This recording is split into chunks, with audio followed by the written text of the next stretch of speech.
Hello everyone, welcome to my channel. இன்றைக்கி நாம் பார்க்க போகிறது ஒரு வெங்காய சட்னி. இந்த வெங்காய சட்னிக்கு நான் ஒரு 150 கிராம் சின்ன வெங்காயம், ஒரு 6 பூண்டு, 2 தக்காளி, 2 பெரிய வெங்காயம், காரத்துக்கு ஒரு 3 பச்சை மிளகா, அப்புறம் கருவேப்பிலை ஒரு 4-5 கொத்து, அதாவது ஒரு கைப்பிடி கருவேப்பிலை எடுத்திருக்கேன். கருவேப்பிலை கொஞ்சம் நல்ல டேஸ்ட்டு கொடுக்கும் இந்த சட்னிக்கு. அப்புறம் ஒரு கடாயில் எண்ணெய் ஊற்றிக்கிறேன். இந்த சட்னி ஃபுல்லாகவே நாம் எண்ணெயில் தான் வதக்க போகிறோம். தண்ணியெல்லாம் தெளிக்கக்கூடாது.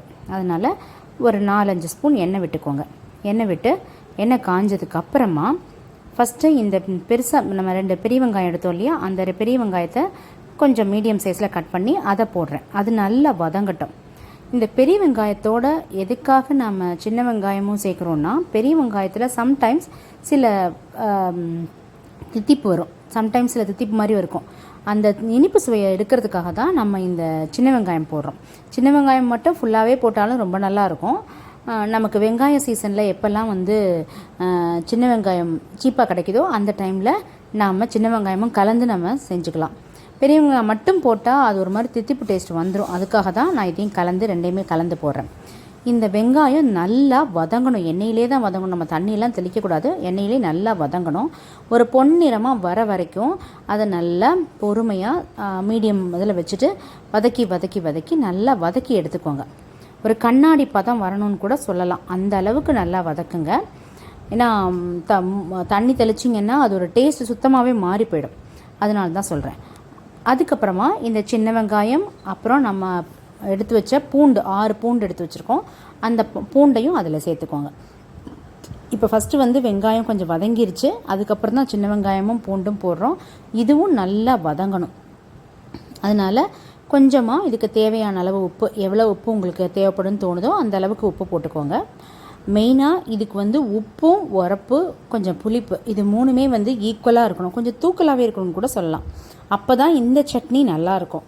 உப்பு கம்மியாக, உரப்பு கம்மியாக, புளிப்பு கம்மியாக கொஞ்சம் போட்டால் இதுக்கு அவ்வளோ டேஸ்ட் இருக்காது. பட் வயசானவங்கள்லாம் வீட்டில் இருக்காங்க, என்னால் அவ்வளோ உப்போ புளிப்போ சேர்க்க முடியாதுங்கிறவங்க கொஞ்சம் குறைச்சிக்கலாம். பட் இது கரெக்டான அளவில் நீங்கள் போட்டிங்கன்னா நல்லாயிருக்கும். உப்பு போடுறதுங்கிறது நம்ம காய் வதங்கிறதுக்கு மட்டும் இல்லை, டேஸ்ட்டுக்கும் தான். ஸோ அதனால் நான் தேவையான அளவு நான் உப்பு போட்டுட்டேன்.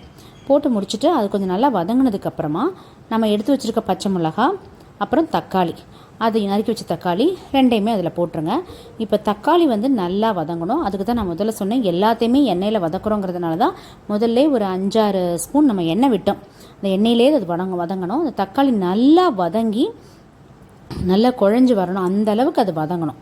அதுக்காக இதை நல்லா ஒரு 2 நிமிஷம் நல்லாவே வதக்கிட்டு இப்போ வேணால் நம்ம என்ன செய்யலாம் அப்படின்னா, மூடி போடலாம். மூடி போடுறதுக்கு முன்னாடி நம்ம கொஞ்சம் வதங்கிட்டு மூடி போட்டு வைக்கிறது பெஸ்ட்டு. அதனால் கொஞ்சம் நல்லா வதங்கிக்கிட்டோம். நல்லா வதங்கி இப்போ நல்லா ஓரளவுக்கு வதங்கிருச்சு. இப்போ நான் என்ன செய்ய போகிறேன்னா, ஒரு மூடி போட்டு ஒரு 2 நிமிஷத்துக்கு இதை கொஞ்சம் வேக விட போகிறேன். ஓகே, சிம்லேயே வச்சுக்கோங்க. ஏன்னா அடி பிடிச்சிடக்கூடாது. அடி பிடிச்சா கருப்பு கலரில் பிடிச்சிடும், டேஸ்ட்டு மாறிடும். அதனால் சொல்கிறேன். ஒரு 2 மினிட்ஸ் கழித்து பார்த்தோன்னா இப்போ நல்லாவே வதங்கிருச்சு, அடியிலையும் பிடிக்கலை. ஸோ அதனால் என்ன பண்ணுறேன் அப்படின்னா, இப்போ நாம் எடுத்து வச்சுருக்க கருவேப்பிலை தான் இதுக்கு மெயின் டேஸ்ட்டு. அதனால் கருவேப்பிலை போடுறோம். கருவேப்பிலை கழுவி எடுத்து வச்சுப்போம் இல்லையா, அந்த கருவேப்பிலை. இதுக்கு ஈக்குவலண்ட்டாக கருவேப்பிலை இல்லை அப்படின்றவங்க நீங்கள் கொத்தமல்லி போட்டுக்கலாம், இல்லை புதினா போட்டுக்கலாம். ஒவ்வொன்றுக்கும் ஒவ்வொரு விதமான டேஸ்ட் இருக்கும். ஆனால் இந்த கருவேப்பிலைக்குன்னு ஒரு தனி டேஸ்ட் இருக்குது. அதனால் கருவேப்பிலை போட்டு வதக்கும்போது நல்லா இருக்கும். இப்போ கருவேப்பிலையும் கொஞ்சம் வதங்கி அந்த பச்சை வாசனை போனதுக்கப்புறமா இப்போ ஏற்கனவே பச்சை மிளகா நம்ம கொஞ்சம் தான் போட்டிருக்கோம். ஒரு 2-3 பச்சை மிளகா தான் போட்டோம். அது இந்த வெங்காயத்துக்கு பத்தாது. ஸோ அதனால் கார மிளகா போட போகிறேன், மிளகாத்தூள். இந்த மிளகாத்தூள் எப்படின்னா, நல்ல காரம் உள்ள மிளகாத்தூளாக இருந்தால் 1 ஸ்பூன் போதும். இல்லை மீடியம் காரம் தான் இருக்கும் அப்படின்னா நீங்கள் கூட வேணாலும் போட்டுக்கலாம், 1.5 ஸ்பூன் உங்களுடைய காரத்துக்கு தகுந்த மாதிரி. தக்காளியும் போட்டிருக்கோம் இல்லையா, புளி. அதனால் அந்த புளிப்பு அந்த காரம் எல்லாத்துக்கும் ஈக்குவலாக இருக்கணும். நான் 1 ஸ்பூன் போட்டிருக்கேன்.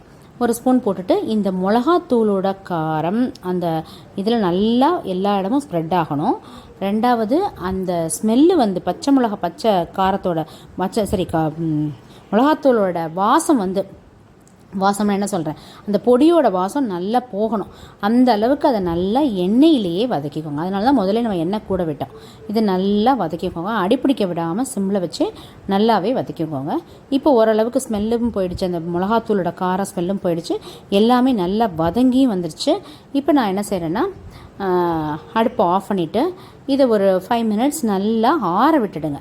ஆறினதுக்கப்புறம் தான் நம்ம மிக்சியில் போட்டு அரைக்க முடியும். ஏன்னா சூட்டோடு போட்டு நம்ம அரைக்க முடியாது. திரும்பவும் சொல்கிறேன், எண்ணெய் ஊற்றி நல்லா வதக்கி அப்புறமா நீங்கள் வந்து ஆற வச்சு தான் அரைக்கணுமே தவிர இது வந்து தண்ணி தெளித்து மட்டும் அரைச்சிடாதீங்க. அதுதான் முக்கியம். இப்போ வந்து நம்ம என்ன பண்ணுறோன்னா ஜாரில் போட்டுட்டு, ஜாரில் நல்லா ஆறுனதுக்கப்புறமா ஜாரில் போட்டு கொஞ்சம் குறைன்னு, ரொம்ப மைய அரைக்கக்கூடாது, கொஞ்சம் குறைன்னு அதை அரைச்சி எடுத்துக்கோங்க. இது வந்து இட்லி, தோசை எல்லாத்துக்குமே ரொம்ப நல்லா இருக்கும்.